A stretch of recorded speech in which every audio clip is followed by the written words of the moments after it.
All right, we're going to move into the main podcast talk. I don't know what the point is between separating intro and stuff like this when like some of those segments are as long as. I mean, we talked about that for like 2-3 minutes. People like to have the long intro. Ian. Sure. Well, I don't know if I can talk about this for much longer, but Link is now in Mario Maker 2, which is, out of nowhere, which is a pretty cool addition. So Mario Maker 2 is getting its 2.0 update this week. They're adding some additional enemies, some new block types, but one of the big things is they're adding a Master Sword power-up that will turn Mario into Link. And so in the original Super Mario Maker, you could there was a mystery block that you could place. And the mystery block would, when you hit it, it would give you various costumes based on what amiibos you had scanned in. Oh, nice.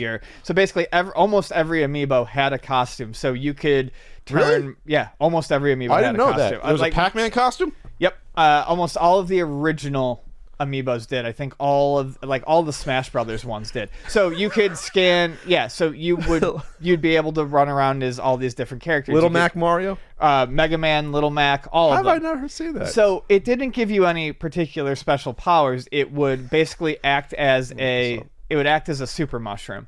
So you would get an additional hit. But they looked very neat.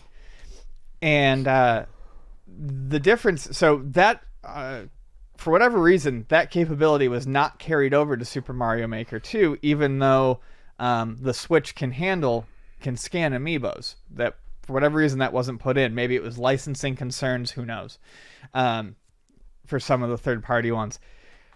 This Link, on the other hand, the cool thing about it, he does get special powers and capabilities. He'll be able to attack with his sword. Well, it's Link. Yeah. He'll be able to attack with his sword. Well, you could play as Link in the original. That's what I'm saying. In Super Mario Maker 1. Oh, it's not just a costume. It changes the sprite. It changed... Well, that would be a costume. Yes, it changes. It's not a costume. You change the sprite entirely. They called them different costumes. Okay. So it changes the sprite entirely. Okay. But they would act like Mario. In this, Link will be able to attack with his sword. He'll be able to do dash attacks. He'll be able to block, throw bombs, and shoot arrows in 3 directions to collect items. So not only is it cool to see, just from it's going to add so much more to Mario Maker in terms of how people. There's going to be a whole new reason for people to create very different sorts of levels. It creates an entirely different game. Yes. The fact that you can attack with the sword and do things, you can create new obstacles and puzzles, and the speed running becomes different than just avoidance. You now have to attack everyone. And you're probably forced to do that. You know what I mean? Like, so that's people can design levels like that. So it'll only be usable in the Super Mario Brothers skin.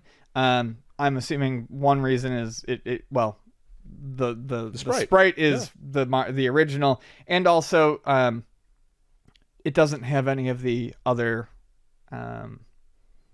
mechanics that were added later on. Sure. So it keeps things simpler. Yeah, just run, jump, and right. Have a sword. I think it's brilliant that they did this. So it's cool.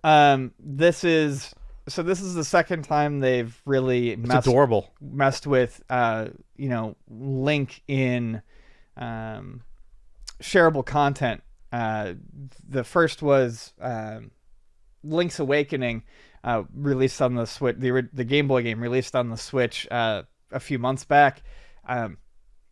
That had a very rudimentary dungeon creator that you could use, and you could share levels between friends.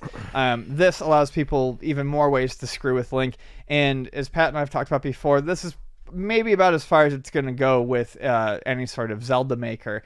But it's obvious they want to see how people take to creating things with Link around it. I think it would be hard to make a Zelda maker that let you obviously do a full game or full game overworld. I mean, honestly, the Mario Maker doesn't let you do it either. You can do levels, but as far as I know, unless it's being added in an update here, you still can't string together worlds and make levels and make your own world. I thought you can do that. No, which would be maybe they've added it or changed it, but you haven't been able to do that. You've been able to play what's known as like the like the easy, medium, and hard modes where it'll give you like a basic map and it will just randomly pick levels for you, but you can't structure your own world layout, which would make a lot of sense.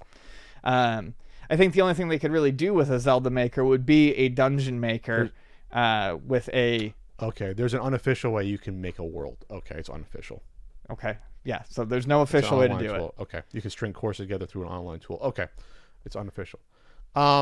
Yeah, I think this is cute. I think it's I think did we ever talk about that homebrew game that you can be like Mega Man or you could be Simon Belmont and just play through the original Super Mario. It was a ROM hack. Yeah, I remember that. That was cool. People have always clamored for. There's something about the original Super Mario Brothers Mushroom Kingdom that people just love, the aesthetic and the fact that it's so simple and kitschy, and putting other characters in it. I think is just, I don't know. It's a nice creation outlet for people, and Link, the way he looks and the way he moves fits into it. I guess you can say even in a 2D way. You can say he fits. He looks like like he's a squat little guy like Mario, the original Link sprite. So it fits more so than Mega Man to me or anything else. I think Mega Man would be a perfect fit. The original Mega Man is squat as hell too. But the scale is not the same to me. But anyway, either way, I'm glad they did this, and this actually makes me interested in playing this because I love the original Legend of Zelda here. So no, this is going to be very interesting. How people come up with different ideas of putting them in here, because there's a lot more. You know, the fact that you can throw bombs and use the arrows to solve problems, that's interesting to me. It'll be a different type. It won't be speedrunning will be different. You can still be able to speedrun, but it'll be different. Definitely, obviously, versus Mario. So that's happy. But yeah, a regular Legend of Zelda maker, when I spoke out with Ian on the phone, it's kind of tough just because people like seeing other people go through these courses and get through them or fail. And with a Legend of Zelda, it's much more open than a linear course versus going through a dungeon, which a dungeon is more random. Item drops are randomized, and how enemies move and the patterns, it's slower than running through a course. So that's why they could do a Legend of Zelda maker. I just don't see it being viable or interesting to most people. I think a dungeon maker would be interesting to a lot of people. I just don't know if they'll actually do it. I don't know, because there's just less community.